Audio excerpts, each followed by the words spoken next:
한국인이라면 누구나 일요일 낮이면 TV 앞에 모여 앉았던 그 프로그램을 기억하실 겁니다.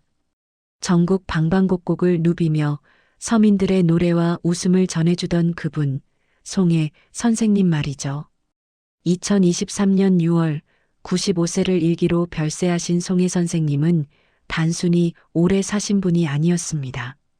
70년이 넘는 세월 동안 무대 위에서 빛났고 90세가 넘어서도 전국을 누비며 활동하셨죠. 도대체 어떤 삶을 사셨기에 그토록 건강하고 활기차게 오래 일하실 수 있었을까요? 오늘은 국민 MC 송혜 선생님의 놀라운 인생 이야기와 그분의 건강 비결을 함께 살펴보겠습니다. 1955년 경기도 부천, 한국 전쟁의 상처가 채아물기도 전의 시장 풍경입니다. 28살의 청년 한 명이 시장 한복판에서 목청을 높이고 있었습니다. 두부 사세요. 방금 만든 따끈따끈한 두부 여기 있습니다. 황해도 재령이 고향이었던 이 청년, 전쟁의 소용돌이 속에서 모든 것을 잃고 남쪽으로 내려온 피난민이었습니다. 23살이던 1950년 인민군 징집을 피해 숨어 지내다가 급하게 피난길에 올랐죠. 눈보라치는 겨울산을 일주일이나 걸어 내려오는데 굶주림과 추위는 기본이었습니다. 더 끔찍했던 건 바로 옆에서 걷던 친구가 날아온 총탄에 그 자리에서 쓰러지는 걸 목격한 것이었죠. 고향으로 다시 돌아갈 수 있다는 희망은 그렇게 산산조각이 났습니다. 남쪽으로 계속해서 남쪽으로만 내려가다 보니 미군 군함을 타고 부산까지 오게 됐습니다. 전쟁이 끝나자마자 군대에 입대했고 제대 후에는 친구와 함께 두부 장사를 시작했죠. 목소리만큼은 남달랐던 그는 두부를 제법 잘 팔았습니다. 하지만 문제가 하나 있었습니다. 총각, 이 두부 왜 이렇게 쓴 거야? 다 부서졌잖아. 바꿔줘요. 손님들은 잘 모았는데 정작 두부 맛이 형편없었던 겁니다. 아무리 목소리가 좋고 입담이 좋아도 제품이 나쁘면 장사가 안 되는 법이었죠. 그때 마침 동네에 악극단이 온다는 소문이 들렸습니다. 악극단이란 음악과 연극을 결합한 공연 형태로 당시 대중들에게 인기가 많았죠.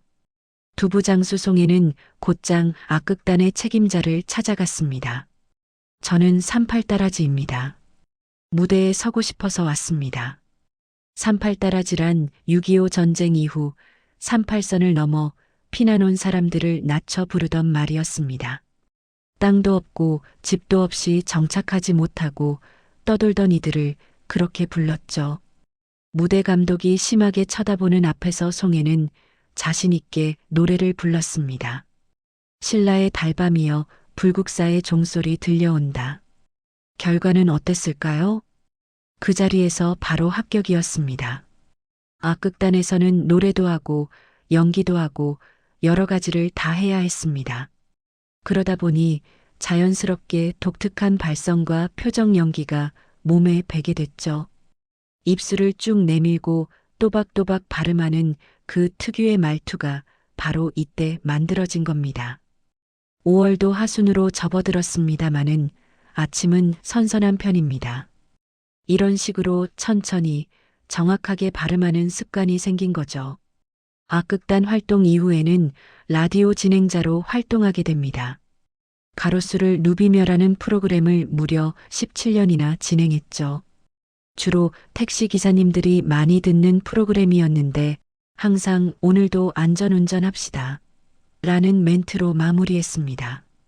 하지만 어느 날 갑자기 이 프로그램을 그만두게 됩니다. 아들이 중학교 2학년이던 어느 날 오토바이 사고로 혼수 상태에 빠진 겁니다. 수술실에 들어가기 전 아들이 아버지 살려주세요라고 했던 그 말이 평생 가슴에 남았습니다. 송혜 선생님은 의사에게 각서까지 쓰며 호흡기를 빼도 좋으니 제발 살려달라고 애원했죠. 다행히 아들은 깨어났지만 송혜 선생님의 마음속 상처는 깊었습니다. 아들의 꿈이 가수였는데 본인처럼 힘든 길을 걷게 될까봐 반대했던 것이 평생의 후회로 남았다고 합니다. 그 이후로 택시 기사들을 위한 라디오에서 안전운전 합시다라는 멘트를 도저히 할 수가 없었습니다. 결국 17년간 진행하던 프로그램을 그만두게 됐죠. 한동안 방황하던 송혜 선생님에게 어느 PD가 찾아왔습니다. 형님, 언제까지 그렇게 계실 겁니까? 저랑 야외 무대 한번 뛰시죠. 그 PD가 바로 배우 안성기 씨의 친형이자 당시 전국 노래자랑의 연출자였습니다. 송혜 선생님이 전국 노래자랑을 시작한 나이가 몇 살인지 아십니까? 바로 61살이었습니다. 대부분의 사람들이 은퇴를 생각하는 나이에 새로운 도전을 시작하신 겁니다. 그리고 더 놀라운 건 84살에 생애 첫 단독 콘서트를 여셨다는 점입니다. 마음의 꿈을 버리지 마, 국경을 넘어서 어디든지. 끊임없는 도전. 이것이 바로 작은 거인 송혜 선생님의 힘이었습니다. 그런데 이렇게 오랜 기간 방송을 하시면서 건강을 유지하신 비결은 무엇이었을까요? 송혜 선생님에게는 낙원동 칸트라는 별명이 있었습니다. 독일 철학자 칸트처럼 규칙적인 생활을 하셨다는 의미였죠.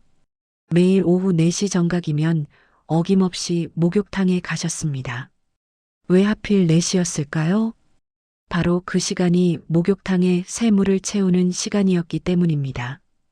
가장 깨끗한 물로 목욕을 하시겠다는 전략이었던 거죠. 목욕탕 루틴도 정확했습니다. 샤워를 한 다음 뜨거운 열탕에 들어가서 1000까지 세는 겁니다. 하나, 둘, 셋, 넷. 1000까지요. 그 다음 탕 옆 계단에 앉아 몸을 식히고 차가운 냉탕으로 들어갑니다. 냉탕에서는 벽에 있는 수도꼭지를 잡고 몸을 당기는 스트레칭을 하셨죠. 이런 냉온탕 교대 목욕이 혈액순환에 도움이 된다는 건 잘 알려진 사실입니다. 물론 기저질환이 있는 분들은 의사와 상담 후에 시도하셔야 합니다. 목욕탕에 들어갈 때도 패턴이 있었습니다. 안경 벗어놓는 곳, 지갑 넣는 위치, 사무실 펜 놓는 위치까지 항상 똑같았죠. 탈의실 불판 위에 안경이 있으면 100% 안에 계신 거고 없으면 100%안 계신 겁니다. 어떤 기자가 송혜 선생님을 인터뷰하고 싶다며 연락이 왔을 때 이렇게 알려줬다고 합니다. 6시 10분에 그분 사무실 앞 인도에 서 계세요. 10분에서 15분 사이에 반드시 나오십니다. 그리고 그게 거의 100% 맞았다고 합니다. 녹화가 없는 날의 일과도 규칙적이었습니다. 아침에 일어나서 식사하고 낙원동 사무실로 출근합니다. 점심 먹고 사무실에서 후배 연예인들과 시간을 보내다가 정각 4시에 목욕탕에 갑니다. 목욕 후 저녁을 드시고 집으로 돌아가시는 거죠. 이런 루틴을 무려 50년 동안 지키셨습니다. 이동할 때도 원칙이 있었습니다. 바로 BMW를 타는 것이었죠. 고급 외제차 말고 버스, 메트로, 워킹의 약자였습니다. 걷기는 특히 중요했습니다. 하루 평균 40분씩 걸으셨는데 단순히 걷기만 한 게 아니었습니다. 여기서 중요한 건강 정보를 알려드리겠습니다. 나이 드신 분들이 걷기만 하면 오히려 근육이 빠질 수 있습니다. 나이가 들면 자연스럽게 근육량이 감소하는데 걷기로 칼로리를 소모하면 근육을 에너지원으로 사용하게 되기 때문이죠. 그래서 반드시 단백질을 충분히 섭취하면서 근력 운동을 병행해야 합니다. 스쿼트나 맨몸 운동, 벽에 기대서 하는 운동이라도 꾸준히 해야 근육량을 유지할 수 있습니다. 송혜 선생님도 냉탕에서 수도꼭지를 잡고 스트레칭을 하셨다고 했죠. 어깨 관절을 풀어주는 이런 운동이 나이가 들어서도 몸을 유연하게 유지하는 데 큰 도움이 됩니다. 굳이 목욕탕이 아니어도 집에서 충분히 할 수 있는 운동이니 참고하시면 좋겠습니다. 송혜 선생님의 또 다른 건강 비결은 바로 뇌 건강이었습니다. 전국 노래자랑 대본을 전날 밤에 받으시면 그날 밤 다 외워서 다음날 빈손으로 녹화에 들어가셨습니다. 출연진 이름, 나이, 정보, 초대 가수 소개, 노래 제목, 지역 특산물까지 모두 암기하셨죠. 심지어 참가자가 어떤 노래를 부르든 바로바로 따라 부르실 수 있었습니다. 한번 본 전화번호는 웬만하면 다 기억하셨습니다. 핸드폰을 두고 오셨을 때 누군가에게 신단장 전화 좀 걸어줘라고 하시면 010 땡땡땡의 땡땡땡땡이라고 번호를 술술 외우셨다고 합니다. 전국 노래자랑을 보셨던 분들은 기억하실 겁니다. 송혜 선생님이 큐카드나 대본을 들고 나오신 적이 있으신가요? 마이크만 쥐고 계셨죠. 오늘의 심사위원 두 분을 소개해 드리겠습니다. 이 도시는 서울의 1.4배나 넓은 면적을 가지고 있습니다. 이렇게 지역 정보까지 완벽하게 암기해서 말씀하셨습니다. 300여 명의 PD가 전국 노래자랑을 거쳐갔다고 하는데 선생님과 안 싸운 분이 없다고 합니다. 성격이 급하셔서 마음에 안 드는 상황이 생기면 바로 화를 내셨죠. 지금 몇 시인데 이러다 본방송 못 들어간다. 이렇게 불같이 화를 내시다가도 막상 본방송이 시작되면 돌아서서 은쟁반에 옥굿을 굴러가는 목소리로 가수가 오셨습니다 하시는 겁니다. 감정을 솔직하게 표현하지만 방송에서는 완벽하게 프로페셔널한 모습을 보이셨죠? 한 번은 PD와 심하게 다퉜던 적이 있습니다. 이봐, 그건 아니지. 선생님, 저도 이건 양보 못합니다. 자꾸 이런 식이면 나 못해. 아, 그럼 그만두세요. 그래, 안 해. 정말로 가방을 싸서 버스에 올라가셨습니다. 관객들은 다 앉아 있는데 MC가 사라진 겁니다. 급한 대로 그날 초대 가수였던 현철 선생님이 MC까지 맡아서 현장은 수습됐지만 그날 방송은 송출되지 못했습니다. 결국 MC 교체가 결정됐습니다. 송혜 선생님은 시청자들에게 이렇게 말씀하셨습니다. 여러분, 오늘은 제가 참 아쉬운 작별 인사를 나눌 시간이 됐습니다. 어젯밤 참 잠이 안 오더군요. 전국 노래자랑 봄철 개편으로 다음 주부터는 새로운 진행자가 여러분께 훌륭하고 재미있는 프로를 엮어드리겠습니다. 하지만 문제가 생겼습니다. 송혜 선생님이 없으니 재미가 없다는 시청자들의 항의가 빗발친 겁니다. KBS 전화통이 불났다고 합니다. 송혜 어디 갔어? 송혜 없으니까 재미없잖아. 다시 데려와. 결국 7개월 만에 송혜 선생님은 전국 노래자랑에 컴백하셨습니다. 현대의학에서는 슈퍼에이저라는 개념이 있습니다. 80대, 90대가 되어도 인지기능이 50대, 60대 수준으로 유지되는 사람들을 말하죠. 이런 분들을 MRI로 검사해 보니 일반인보다 뇌의 두께가 더 두꺼웠다고 합니다. 공통점은 나이가 들어서도 계속 도전적인 활동을 하고 지적 호기심을 유지하며 스트레스 관리를 잘하고 사회적 교류가 활발하다는 것이었습니다. 송혜 선생님을 보면 이 모든 조건을 다 충족하십니다. 꾸준히 전국을 돌아다니며 움직이셨고 목욕탕에서 사람들과 교류하셨으며 매주 새로운 대본을 암기하며 지적 활동을 하셨죠. 전국 노래자랑이라는 프로그램이 송혜 선생님을 건강하게 만든 셈입니다. 하지만 30대 시절에는 지금과 많이 달랐다고 합니다. 1960년대 초 서울 을지로이가에는 연예인 거리라 불리는 곳이 있었습니다. 연예인들이 매일 거기 모여 일자리를 기다렸죠. 오늘 일거리 있어? 난 벌써 월세가 석 달이나 밀렸어. 60년대 초부터 TV가 생기면서 악극단은 사라지기 시작했고 일거리가 뚝 끊겼습니다. 30대의 송혜 선생님도 한 집안의 가장이었습니다. 불안한 마음에 동료들과 매일 길거리에 모여 담배 피우고 누가 돈을 벌어오면 그 돈으로 술을 마셨죠. 그러다 어느 날 힘없이 쓰러져 병원으로 실려갔습니다. 진단 결과는 충격적이었습니다. 영양실조, 폐결핵, 간염, 위궤양까지 한꺼번에 왔던 겁니다. 입원 중에도 정신을 못 차리고 몰래 빠져나와 담배를 피우다가 의사에게 딱 걸렸습니다. 담배랑 친할래요? 저랑 지낼래요? 죽고 싶으면 계속 담배랑 친하게 지내세요.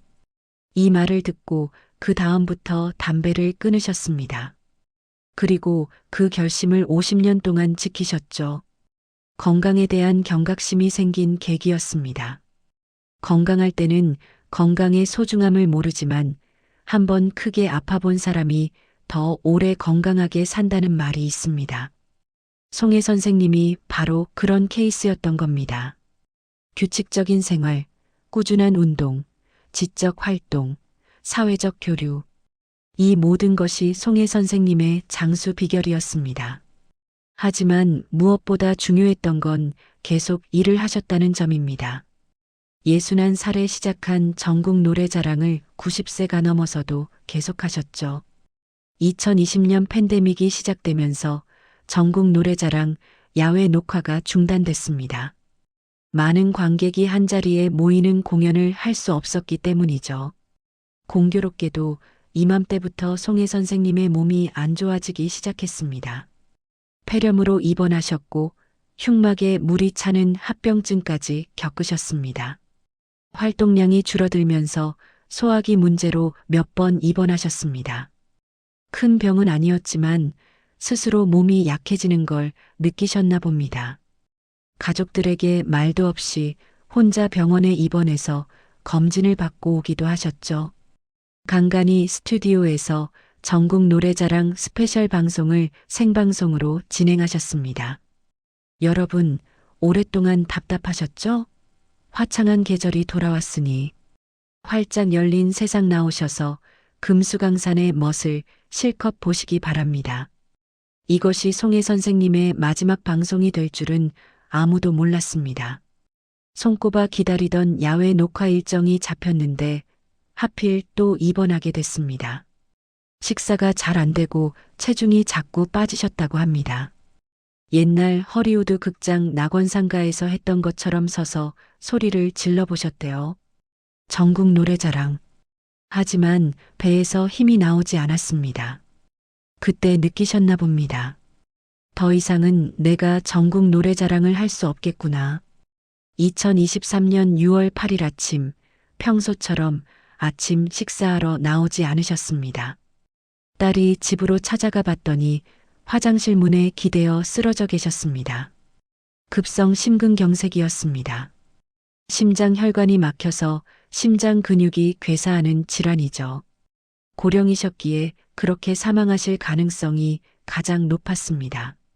추정 시간은 새벽이나 밤늦은 시간 화장실 갔다 나오시다가 갑자기 쓰러지신 것으로 보입니다. 주무시다가 깨서 화장실에 갔다 오는 상황에서 교감신경이 활성화되면서 심장의 혈액 요구량이 급증했는데 그걸 맞추지 못해서 발생한 것으로 추정됩니다. 또한 감기나 코로나 같은 바이러스 감염이 있었다면 염증 반응으로 혈관 내 플라크가 불안정해져서 혈전이 생길 수도 있습니다. 고령자의 경우 회복된 후에도 오랫동안 염증 반응이 남아있어 심장 건강에 영향을 줄 수 있죠. 하지만 송혜 선생님의 연세를 고려하면 자연스러운 노화에 따른 사망이었을 가능성이 높습니다. 95세까지 건강하게 활동하셨다는 것 자체가 기적 같은 일이니까요. 어느덧 3년이 흘렀습니다. 송혜 선생님께서 남기신 말씀이 있습니다. 하고 싶은 걸 할 수 있다는 것도 참 행복한 일입니다. 남들이 알아줘서가 아니라 소임을 다하는구나 인정받았을 때 그 뿌듯함은 뭐 이루 말할 수 없지요. 송혜 선생님의 인생을 한마디로 정리하자면 이렇습니다. 끝이 아니라 계속되는 도전이었습니다. 61살에 새로운 프로그램을 시작하셨고 84살에 첫 콘서트를 여셨으며 90세가 넘어서도 전국을 누비셨습니다. 규칙적인 생활 습관, 꾸준한 운동, 끊임없는 지적 활동, 활발한 사회적 교류. 이 모든 것이 송혜 선생님을 건강하게 만든 비결이었습니다. 하지만 무엇보다 중요했던 건 살아있는 동안 계속 도전하셨다는 점입니다. 나이는 숫자에 불과하다는 말이 있습니다. 송혜 선생님의 삶이 바로 그 증명이었습니다. 선생님의 인생은 땡이 아니라 딩동댕이었습니다. 끝이 아니라 계속되는 리듬, 계속되는 도전, 계속되는 삶이었던 거죠. 우리도 송혜 선생님처럼 살 수 있을까요? 규칙적인 생활을 하고, 꾸준히 운동하고, 머리를 쓰는 활동을 하고, 사람들과 교류하면서 살아간다면 가능합니다. 무엇보다 중요한 건 나이에 상관없이 계속 도전하는 마음가짐입니다. 송혜 선생님, 정말 감사했습니다.